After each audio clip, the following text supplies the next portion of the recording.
안녕하세요. 저는 올해 44, 한 가정의 남편이자 10살 난 아들의 아버지입니다. 결혼 15년 동안 회사와 집을 오가며 별다른 굴곡 없이 살아왔다고 생각합니다. 아내와 크게 싸운 적도 없었고 생활은 그저 평범하게 흘러갔습니다. 아침이면 출근 준비로 분주했고 저녁이면 TV 앞에서 하루를 마무리하는 그런 단조로운 일상이 15년 동안 이어졌죠. 그런데 몇 달 전 그 평범한 일상이 단 한 장의 종이로 무너졌습니다. 인사팀에서 건네준 권고사직 안내서. 검은 글씨로 인쇄된 문장들은 차갑게만 느껴졌습니다. 그동안 수고 많으셨습니다. 이 말이 인사냐 아니면 작별이냐. 제 귀에는 이제 당신은 필요 없다로만 들렸습니다. 퇴근길 지하철 유리에 비친 제 얼굴이 낯설었습니다. 눈밑이 퀭하게 꺼져 있었고 표정은 텅 비어 있었습니다. 집으로 가야 하는 발걸음이 무거웠습니다. 아내에게 뭐라고 말해야 할지, 아들에게 어떤 얼굴을 보여줘야 할지 감조차 오지 않았습니다.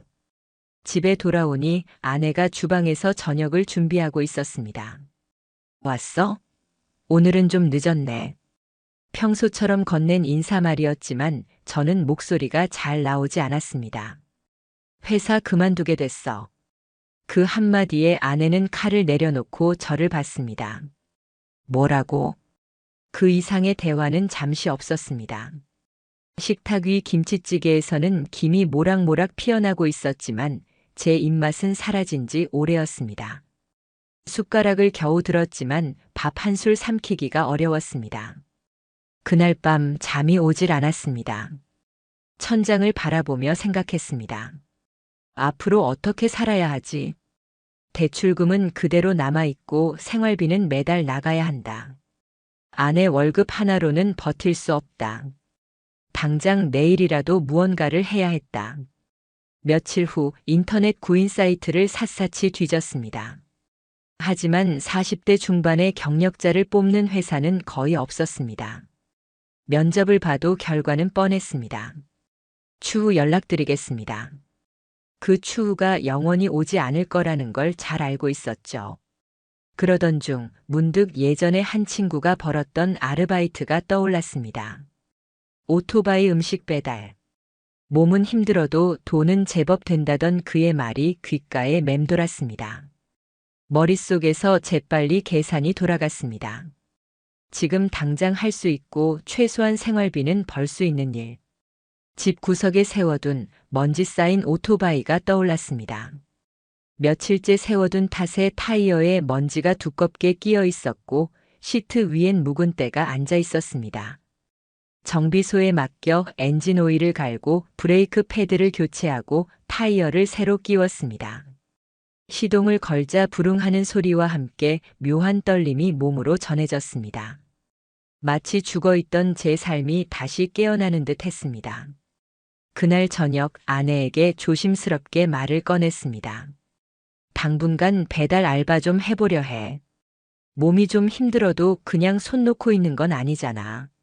아내는 놀란 표정이었습니다. 배달? 오토바이 타고?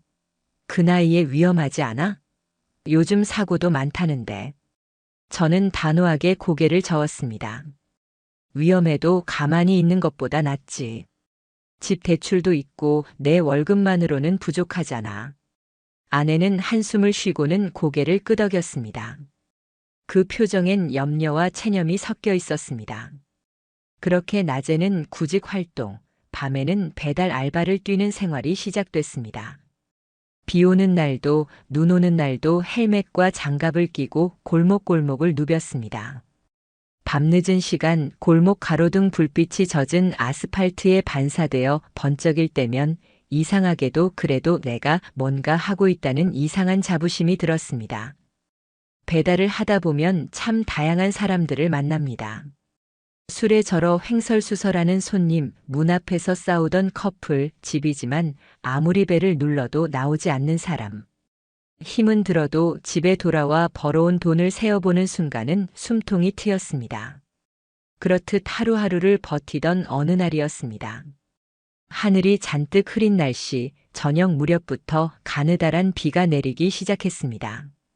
주문은 유난히도 꼬였습니다. 배달지를 변경하는 전화가 계속 오고 오토바이는 젖은 도로 위에서 미묘하게 미끄러졌습니다. 휴대폰 배터리는 5% 남짓. 이제 그만 집에 갈까라는 생각이 머릿속에 맴돌 때쯤 마지막 주문이 들어왔습니다. 주소를 보는 순간 눈썹이 살짝 움직였습니다.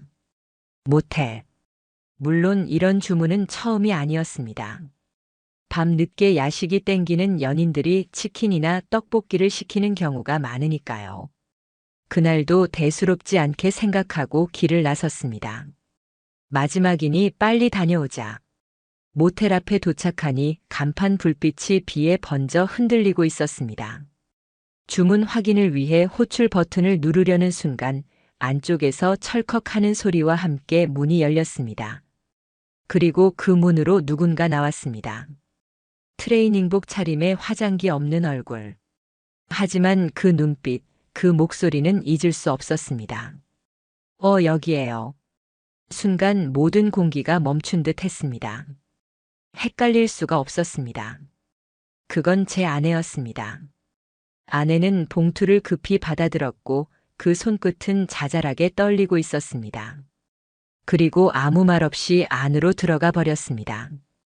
문은 찰칵 소리를 남기고 닫혔습니다. 그 소리가 제 가슴속 깊은 곳을 파고들었습니다. 설마 아니겠지. 그날 아침 진하게 뿌리고 간 향수, 작은 가방, 오늘 회사 회식이라 늦는다던 말. 머릿속에서 하나하나가 퍼즐처럼 맞춰졌습니다. 주머니 속 휴대폰이 진동했습니다. 다음 주문 알림이었지만 그 알림을 받을 수 없었습니다. 그냥 시동을 걸고 무작정 달렸습니다. 빗방울 속 어두운 도로를 몇 시간을 달렸는지 모릅니다. 머릿속에는 모텔 간판과 아내의 얼굴만이 번갈아 떠올랐습니다. 그날 저는 집에 돌아가지 않았습니다. 그리고 마음속에 단 하나의 결심이 피어올랐습니다. 이건 절대 우연이 아니다. 반드시 확인한다. 그날 이후 저는 전혀 다른 사람이 되었습니다. 배달 알바를 계속하고 있었지만 이제 그것은 단순히 생활비를 벌기 위한 수단이 아니었습니다. 제 마음속에서는 그 일을 통해 아내의 행적을 지켜보는 것이 가장 중요한 목적이 되어버렸습니다.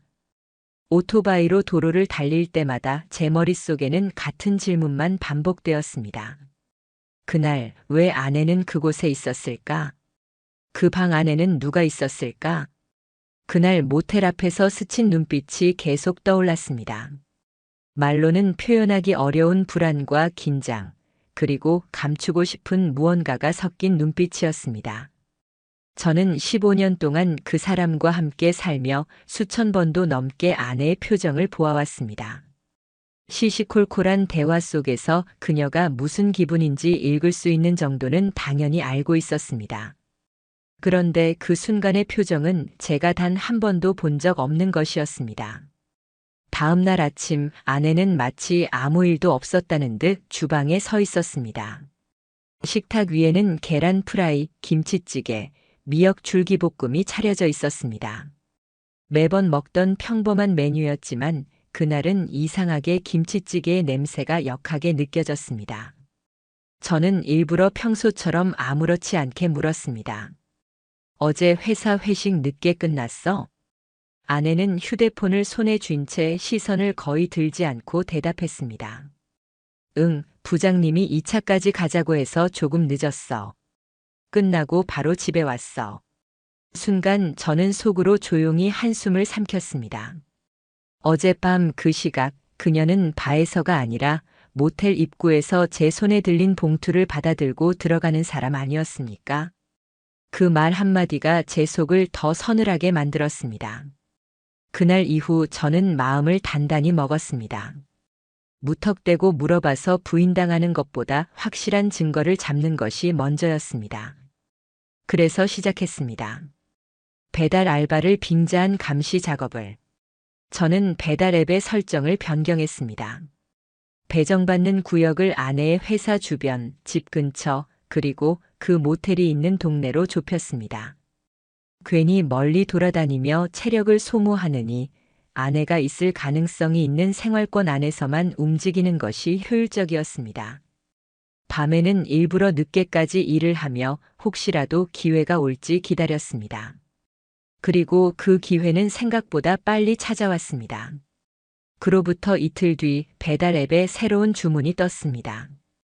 배달 주소는 다른 동이었지만 건물명과 위치를 보고 알아챘습니다. 그날 본 그 모텔이었습니다.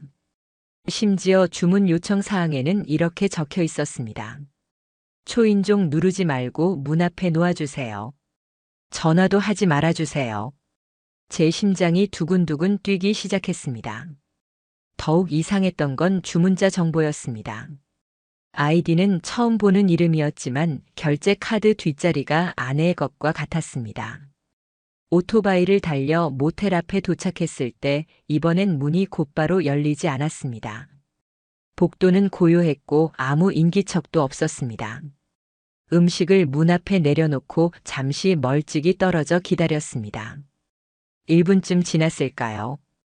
복도의 CCTV가 닿지 않는 사각지대에서 누군가 고개를 숙인 채 나타났습니다. 후드 티셔츠 모자를 깊게 눌러 쓴 그 사람은 빠르게 음식을 챙겨 다시 사라졌습니다. 하지만 저는 그 짧은 순간에도 알아볼 수 있었습니다. 운동화, 그리고 걸음걸이. 아내만이 가진 익숙한 발걸음이었습니다. 그날 밤 집으로 돌아온 저는 아내에게 아무 말도 하지 않았습니다. 대신 그녀가 잠든 후 조심스럽게 휴대폰을 챙겨 들었습니다. 다행히 비밀번호는 바뀌지 않은 상태였고 저는 손쉽게 잠금 해제를 할 수 있었습니다. 메시지 앱은 이미 깨끗하게 비워져 있었습니다. 그런데 배달 앱만큼은 삭제하지 않은 상태였습니다. 최근 주문 내역을 열어보자 저는 한동안 숨이 막혀 아무 말도 할 수 없었습니다. 그 안에는 그 모텔로 배달된 최소 5건 이상의 기록이 남아 있었고 모두 밤 9시에서 10시 사이에 주문된 것들이었습니다. 게다가 음식 구성은 거의 항상 2인분. 요청 사항은 한결같았습니다. 초인종 누르지 말고 문 앞에 놓고 가주세요. 전화도 자제 부탁드립니다. 이쯤 되면 우연이라고는 생각할 수 없었습니다. 마지막으로 확신을 주는 것은 아내가 깜빡 잊고 그대로 둔 숙박 포인트 적립 앱이었습니다. 그 앱은 제휴된 모텔에 방문하면 자동으로 포인트가 누적되는 방식이었죠. 아내는 평소에 이 기능을 켜두고 다녔고 덕분에 저는 귀중한 기록 하나를 얻게 되었습니다. 휴대폰 속 적립 내역에는 그 모텔의 이름이 여러 번 나열되어 있었습니다. 날짜와 시간이 너무나 규칙적이었고 주로 평일 저녁 늦은 시각에 집중되어 있었습니다. 심지어 같은 날짜에 2번 적립된 기록까지 있었죠. 이건 단순한 잠시 들름이 아니라 의도적이고 계획적인 만남이었습니다. 결과적으로 제 의심은 확신이 되었습니다. 아내는 단발적인 잘못이 아니라 반복되는 약속을 그 남자와 이 모텔에서 이어가고 있었습니다. 저는 헛웃음이 나올 정도로 씁쓸했습니다. 그러나 감정이 폭발하기 전 제 안에서 더 큰 의지가 피어올랐습니다. 이제는 증거를 더 모아야 한다는 결심이었습니다. 그리고 저는 조용히 다짐했습니다. 이 싸움은 감정이 아니라 냉정함으로 이길 것이라고. 아내가 반복적으로 그 모텔을 이용한다는 확신이 생긴 뒤에도 저는 바로 따지지 않았습니다. 속으로는 심장이 미친 듯이 뛰고 머릿속에서는 수백 가지 감정이 터져 나오고 있었지만 겉으로는 아무렇지 않은 척했습니다. 괜히 감정을 폭발시켜서 그들이 증거를 지우는 시간을 벌어주고 싶지 않았습니다. 저는 스스로에게 단호하게 말했습니다. 이 싸움은 감정으로는 못 이긴다. 확실한 증거를 모아야 한다. 그날부터 제 머릿속은 완전히 다른 방식으로 움직이기 시작했습니다. 아내의 일거수일투족을 떠올리며 어떤 순간에 어떤 행동을 했는지 작은 단서라도 놓치지 않으려고 했습니다. 출근과 퇴근 시간, 주말의 외출, 전화통화 습관, 심지어 향수를 뿌리는 정도까지 하나하나 다 기록하기 시작했습니다. 그리고 그와 동시에 저는 증거 확보 계획을 세웠습니다. 어떤 증거가 법적으로 효력이 있는지, 어디서 어떻게 모을지를 순서대로 구체화했습니다. 첫 번째 목표는 배달앱 주문 내역이었습니다.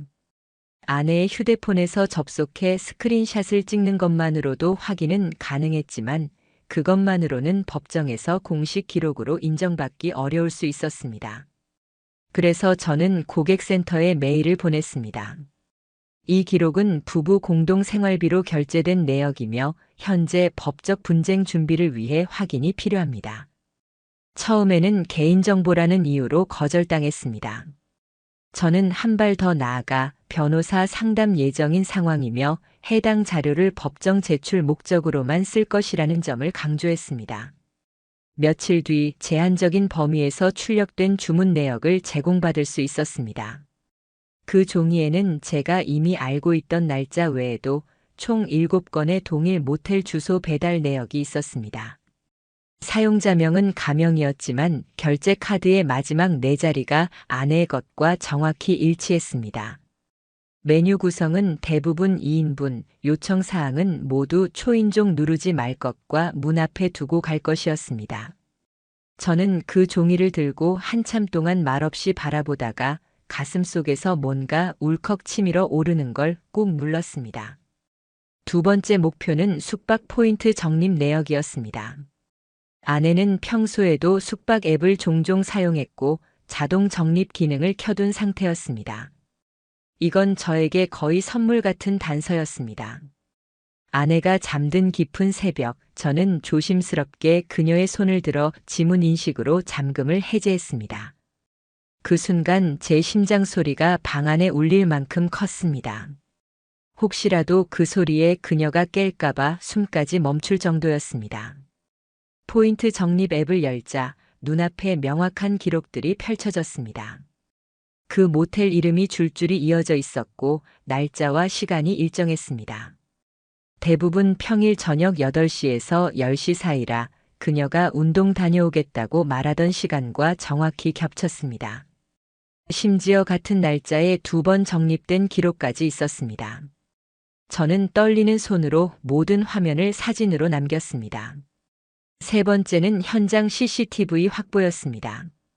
솔직히 가장 위험한 시도였지만 CCTV에 남아있는 그들의 모습을 확보한다면 부인할 여지가 전혀 없겠다고 생각했습니다. 주말 오후를 골랐습니다. 배달 가방을 메고 마치 평범한 배달 기사인 것처럼 모텔 프런트로 들어갔습니다. 그리고는 준비해둔 대사를 자연스럽게 꺼냈습니다. 며칠 전에 여기 배달을 왔었는데 손님이 음식을 안 받아가서 곤란했던 적이 있어요. 경찰에 전달할 자료가 필요해서 그러는데 그때 복도 CCTV 확인 가능할까요? 처음엔 당연히 거절당했습니다. 하지만 저는 배달업체와 사고 처리 문제로 꼭 필요하다고 설득했고 점점 말투를 간절하게 바꿨습니다. 결국 직원 한 명이 CCTV 일부 영상을 열어줬습니다. 그 화면 속에서 낯익은 여자가 걸어가고 있었습니다. 바로 제 아내였습니다.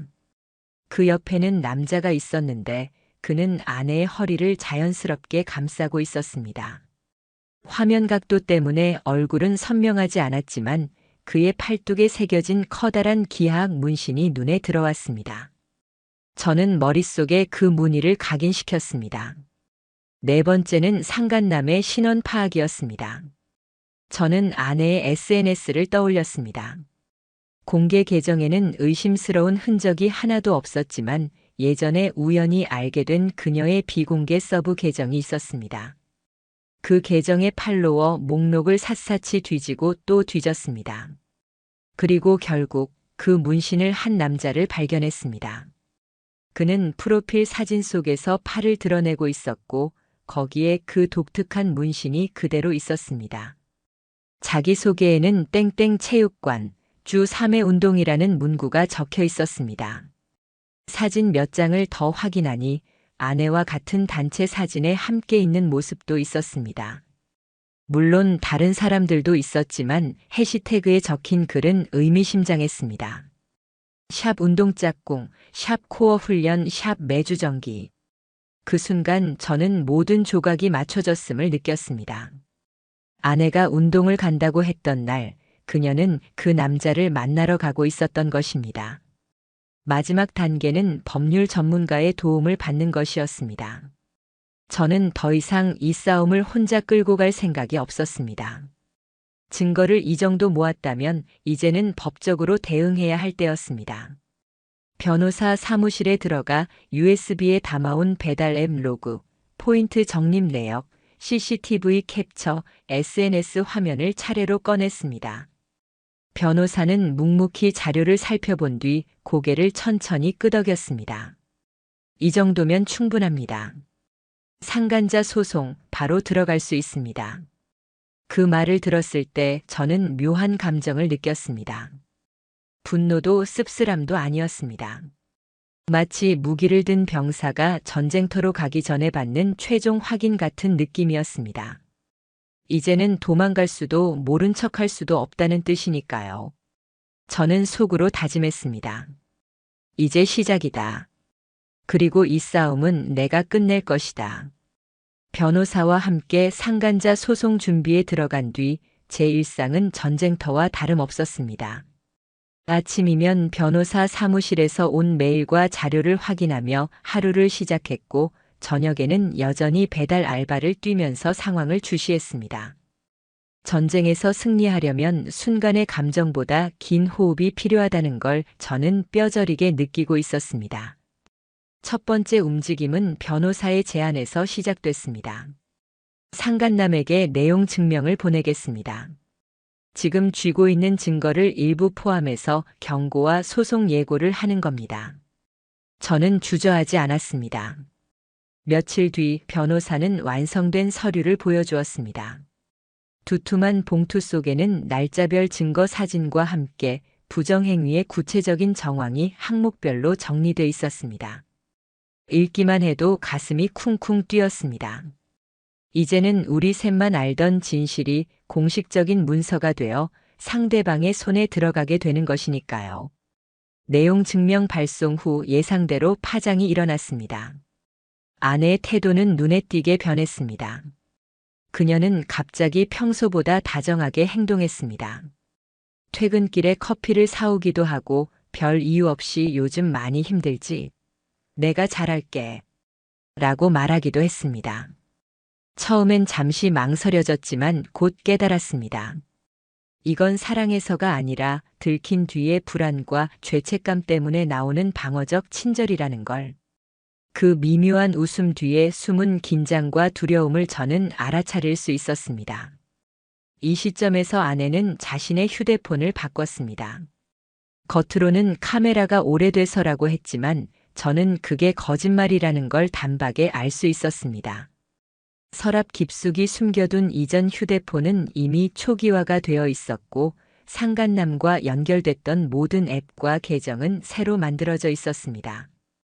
흔적을 지우고 싶었던 것이죠. 하지만 이미 증거는 제 손에 있었습니다. 그로부터 며칠 후 상간남에게서 문자가 왔습니다. 저는 그런 관계가 아니었습니다. 오해가 있으신 것 같습니다. 저는 대답하지 않고 변호사가 준비해둔 일부 증거, 모텔 복도 CCTV 캡처, 배달앱 내역, 포인트 적립 내역을 함께 보냈습니다. 잠시 후 그의 말투는 완전히 바뀌었습니다. 제가 한 일을 후회합니다. 부디 아내분에게는 관용을 부탁드립니다. 그 문장을 본 순간 분노가 치밀었습니다. 아내를 걱정하는 척하면서도 결국 자기 살 길만 찾는 모습이 뻔히 보였기 때문입니다. 며칠 뒤 아내와 단둘이 마주 앉는 시간이 있었습니다. 집 거실 불도 켜지 않은 채 어둠이 깔린 공간에서 저는 물었습니다. 모텔 몇 번 갔어? 아내는 고개를 숙인 채 조용히 대답했습니다. 그냥 잠깐이었어. 진심은 아니었어. 그 말을 들으며 저는 차갑게 생각했습니다. 진심이 아니면 왜 향수를 뿌리고 왜 배달 요청 사항을 세세하게 지정해서 매번 같은 시간에 갔을까? 그녀의 떨리는 목소리도 눈물도 저한테는 연기로만 느껴졌습니다. 변호사와의 두 번째 미팅에서 상간남에 대한 추가 조사가 진행됐습니다. 알고 보니 그는 보험 설계사 출신으로 퇴사 후에도 불법적으로 재정 상담을 이어가던 사람이었습니다. 더 놀라운 건 예전에도 유부녀와 부적절한 관계로 합의금을 문 전력이 있었다는 사실이었습니다. 저는 이를 듣고 숨이 막히는 기분이 들었습니다. 아내는 이런 사람에게 마음과 시간을 내주었고 그 과정에서 가정을 무너뜨렸다는 사실이 더욱 쓰라렸습니다. 이제는 소송 서류를 준비해 법원에 제출할 단계가 되었습니다. 변호사는 말했습니다. 사건 경위와 증거 자료는 이미 탄탄합니다. 상대는 법정에서 발뺌하기 어렵습니다. 저는 고개를 끄덕이며 답했습니다. 이제 시작입니다. 절대 물러서지 않겠습니다. 그날 밤 혼자 있는 거실에서 저는 오래도록 생각했습니다. 이 싸움은 제 감정보다는 철저한 계산으로 이겨야 했습니다. 아내와 상간남 두 사람 모두에게 이 배신의 대가를 치르게 해야 했습니다. 그리고 무엇보다 다시는 저를 속일 수 없는 현실을 만들어야 했습니다. 내용 증명 발송 후 아내와 상간남의 행동은 예측 가능할 만큼 비슷했습니다. 둘 다 초조해했고 증거를 없애려 했으며 저를 달래려 했습니다. 하지만 저는 이미 그들의 모든 움직임을 예상했고 제 감정을 드러내지 않았습니다. 여기까지 오니 제 마음속에는 분노와 냉정함이 동시에 자리 잡았습니다. 다음은 법정에서의 대면 그리고 판사의 판결만이 남아 있었습니다. 저는 스스로에게 중얼거렸습니다. 이 싸움 끝까지 간다. 그리고 반드시 내가 이긴다. 민사소송 접수 이후 제 일상은 완전히 달라졌습니다. 이제 하루라는 시간이 온전히 싸움의 과정으로 구성되어 있었습니다. 아침에 눈을 뜨면 변호사 사무실에서 온 메일을 확인하고 필요한 자료를 정리했습니다. 오후에는 변호사와 통화하면서 대응 전략을 수정했고 저녁에는 줄어든 배달 일을 하며 조용히 생활을 이어갔습니다.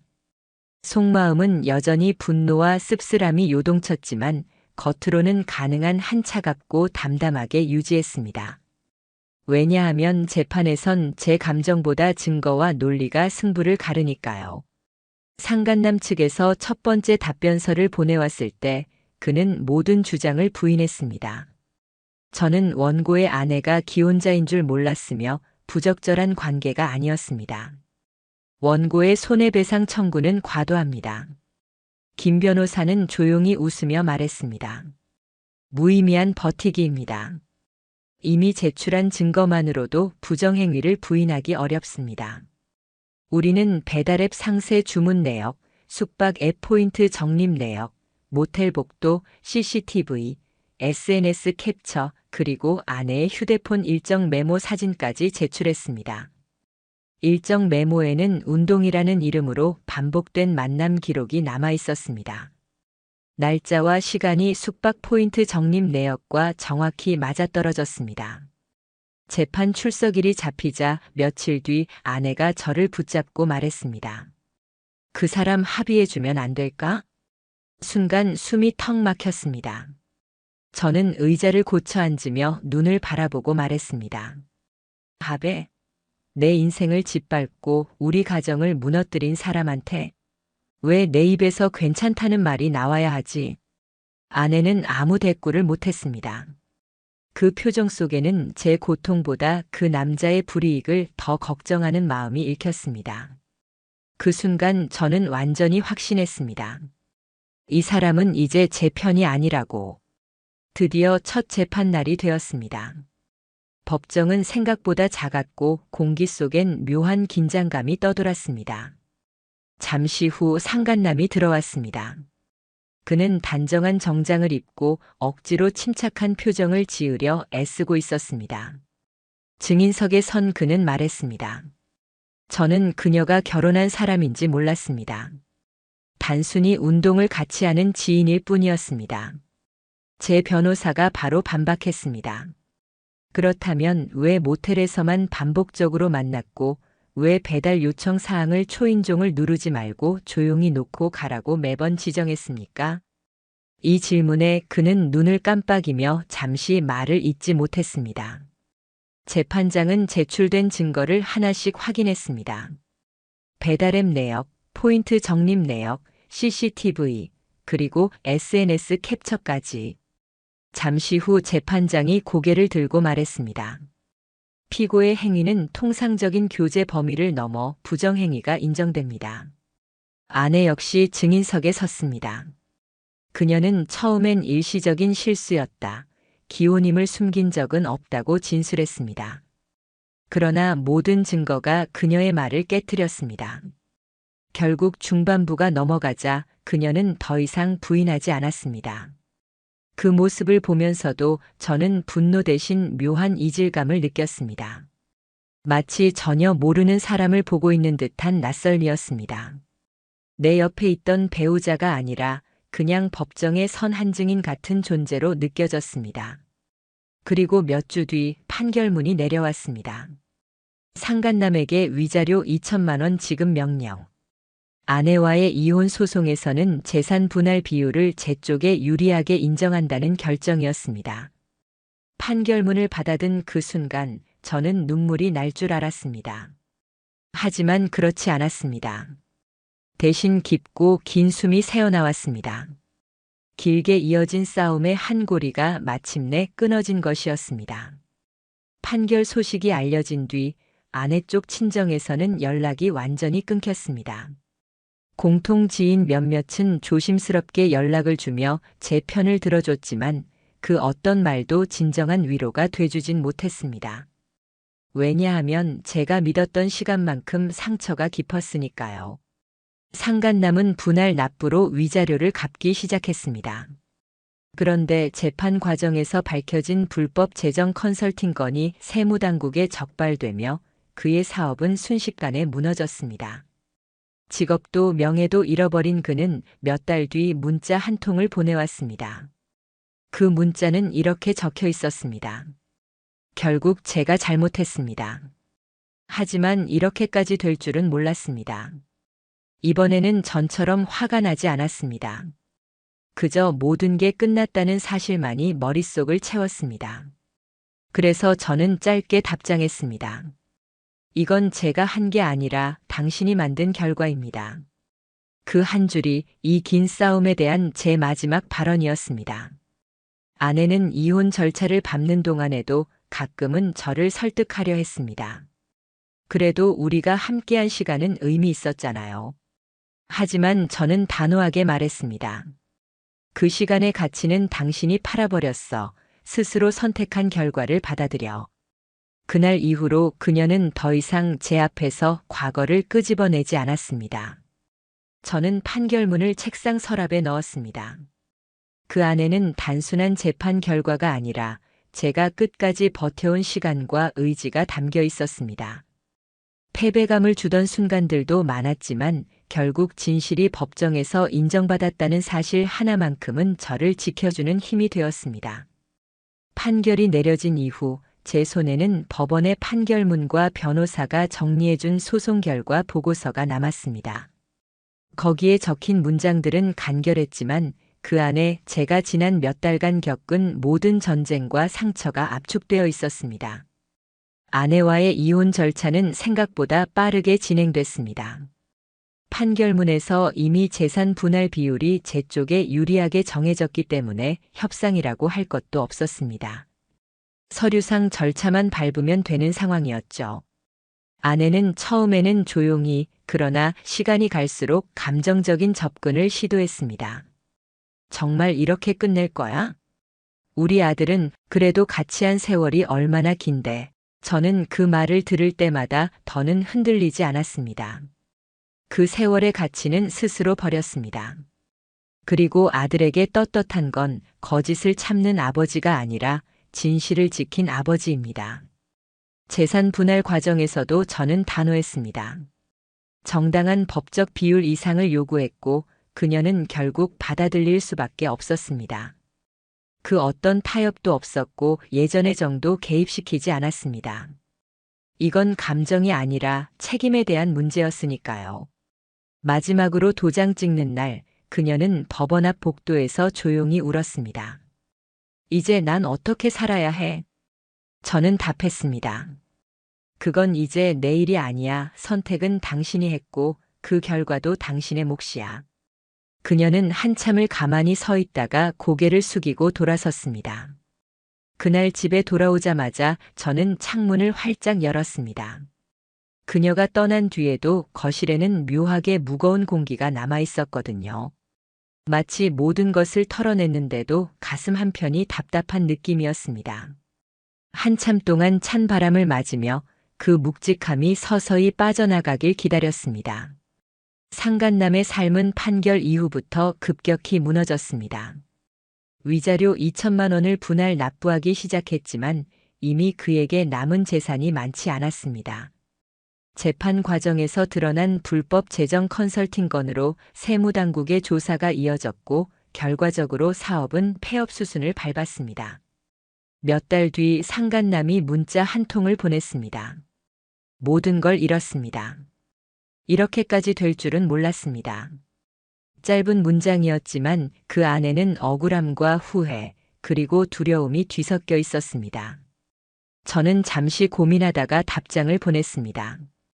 당신이 만든 결과입니다. 저는 진실을 드러냈을 뿐입니다. 그게 전부였습니다. 아내 역시 판결 이후 생활 반경이 크게 달라졌습니다. 그녀가 다니던 체육관은 상간남의 과거 전력이 주변에 알려지면서 불편한 시선을 견디지 못하고 스스로 그만뒀다고 들었습니다. SNS 계정 역시 폐쇄했고 공통 지인과의 연락도 끊겼습니다. 저는 일부러 그녀의 소식을 깊이 파고들지 않았습니다. 어차피 알아야 할 이유도 알아서 저에게 좋을 것도 없었으니까요. 이혼 후 저는 작고 조용한 원룸으로 이사했습니다. 넓진 않았지만 불필요한 것들이 모두 사라진 공간은 의외로 편안했습니다. 밤이 되면 베란다 문을 열고 바람을 맞으며 커피를 마셨습니다. 그동안의 피로와 긴장이 서서히 풀리면서 비로소 깊게 숨을 쉴 수 있었습니다. 밤하늘을 바라보면서 이제는 나만을 위해 산다는 다짐을 반복했습니다. 예전엔 밤 10시쯤이면 아내가 어디에 있는지, 누구와 있는지에 대해 마음속에 의심이 가득 차 있었지만 이제는 그런 생각 없이 책을 읽다 잠드는 것이 얼마나 큰 자유인지 새삼 느꼈습니다. 하지만 아무리 시간이 지나도 가끔은 예전 사진들이 불쑥 눈앞에 나타났습니다. 핸드폰 앨범을 정리하다 보면 웃으며 찍었던 사진 속에 우리가 있었습니다. 한때 행복했던 순간이었지만 그 이면에 감춰져 있었던 거짓과 배신을 떠올리면 손끝이 차가워졌습니다. 그래도 그 사진들을 바로 지우진 않았습니다. 이제는 미련이나 감정보다는 그 시간도 내 인생의 한 부분이었다는 기록처럼 다가왔기 때문입니다. 시간이 조금 더 흐른 뒤 저는 다시 일을 시작했습니다. 정규직 자리는 아니었지만 사람들과 함께 웃으며 일할 수 있는 직장이었습니다. 출근할 때마다 내가 버텼기 때문에 다시 이렇게 웃을 수 있다는 생각이 들었습니다. 오토바이 헬멧을 썼던 시간보다 사무실 책상 앞에서 동료와 대화하는 시간이 많아진 것도 좋았습니다. 밤이 되어도 휴대폰을 수시로 들여다보지 않아도 되고 누군가의 거짓말을 의심하며 가슴 졸일 필요가 없다는 것만으로도 충분했습니다. 이혼 과정과 그 이후의 삶은 제 인생에서 가장 큰 상처이자 동시에 가장 큰 전환점이었습니다. 아내와 상간남은 각자의 선택의 대가를 치르며 살고 있습니다. 그리고 저는 제 선택이 옳았음을 매일 확인하며 살아갑니다. 결국 저는 깨달았습니다. 누군가의 거짓말 속에서 눈 감고 살아가는 것보다 아픈 진실을 받아들이고 그 뒤를 살아내는 것이 훨씬 값지다는 것을. 이제 제 하루는 고요하지만 단단합니다. 다시는 과거로 돌아가지 않을 것이고 다시는 제 눈과 귀를 속이는 사람 곁에 서지 않을 것입니다. 판결이 내려지고 이혼 서류의 잉크가 마른 지도 어느덧 몇 달이 흘렀습니다. 법적 절차라는 거대한 전쟁터에서 물러나자 처음엔 이상한 공허함이 밀려왔습니다. 그동안은 눈앞의 목표가 분명했기 때문에 버텼지만 이제는 마음속에서 모든 소리가 사라진 듯 고요했습니다. 하지만 그 고요함은 점점 편안함으로 변해갔습니다. 아침에 눈을 뜨면 해야 할 건 단순했습니다. 내 하루를 나를 위해 쓰는 것. 누군가의 거짓말을 의심하며 휴대폰을 들여다보는 대신 따뜻한 커피를 내려 창밖으로 들어오는 햇빛을 바라봤습니다.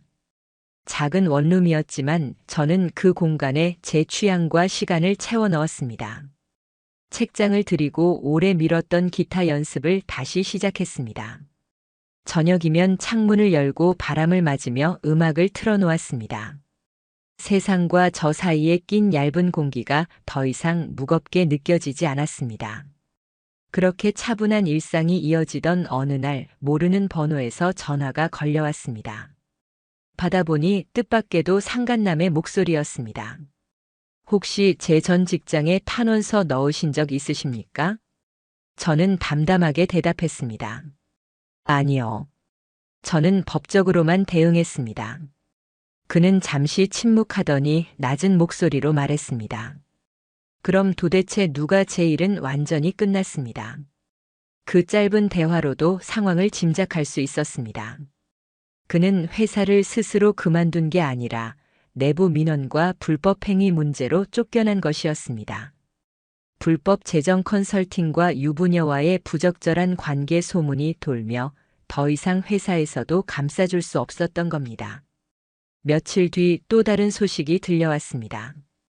아내가 다니던 체육관에서 사실상 쫓겨났다는 이야기였습니다. 상간남의 전력이 운동 커뮤니티 안팎에 퍼지자 그와 얽힌 여자라는 이유만으로도 불편한 시선 속에서 버티지 못했던 겁니다. 결국 스스로 회원 자격을 포기하고 SNS 계정까지 모두 없앴다고 했습니다. 공통 지인들과의 연락도 완전히 끊겼다고 합니다. 저는 그 소식을 들으며 속으로 아무 말도 하지 않았습니다. 이미 제가 직접 손댈 이유도 필요도 없었습니다. 그들은 스스로 무너지고 있었으니까요. 그게 제가 바랐던 방식이기도 했습니다. 복수란 반드시 소리를 내며 피를 흘리며 해야 하는 것만이 전부가 아니라는 걸 저는 배웠습니다. 저는 처음부터 끝까지 모든 걸 기록했고 필요한 순간에 법적으로만 움직였습니다. 그리고 그 이후는 세상과 사람들의 시선이 알아서 처리해 주었습니다. 그게 가장 오래가고 확실한 복수였습니다. 밤에 혼자 베란다에 서서 바람을 맞으며 커피를 마실 때 문득 지난 시간을 돌아봅니다. 처음 오토바이를 몰고 나섰던 날, 그리고 그 모텔 앞에서 마주친 아내의 눈빛. 그 모든 장면이 여전히 선명하지만 예전처럼 가슴을 짓누르진 않습니다. 이제는 그저 내 인생을 바꾼 날로만 기억됩니다. 가끔은 아내와 함께했던 행복했던 사진들이 핸드폰에서 불쑥 나타납니다. 예전 같으면 가슴이 철렁하며 서둘러 지웠겠지만 지금은 그냥 한번 보고 화면을 넘깁니다. 그 시간마저도 결국 제 삶의 일부였기 때문입니다. 그리고 그 장면들을 덮어버리는 새로운 현재가 있으니까요. 사람들은 말합니다. 정말 대단하다. 그렇게 버티고 끝까지 해내다니. 하지만 저는 압니다. 그건 용기가 아니라 더는 물러설 곳이 없었기 때문에 발버둥친 결과라는 걸. 지금은 밤이 깊어도 마음이 조용합니다. 어디선가 들려오는 오토바이 소리에도 네온사인 불빛에도 동요하지 않습니다. 누군가의 초인종을 몰래 누르지 말아달라는 요청에 신경 쓸 일도 없습니다. 대신 제 안에서 울리는 건 단 하나입니다. 이젠 나만을 위해 산다. 그 문장이야말로 이 모든 싸움을 끝까지 마무리 짓게 만든 제 결론이자 앞으로의 다짐입니다. 저는 이제 더 이상 과거를 붙잡지 않습니다. 그 대신 오늘의 평온함과 내일의 가능성을 붙잡습니다. 그게 제가 승리했다는 가장 확실한 증거입니다.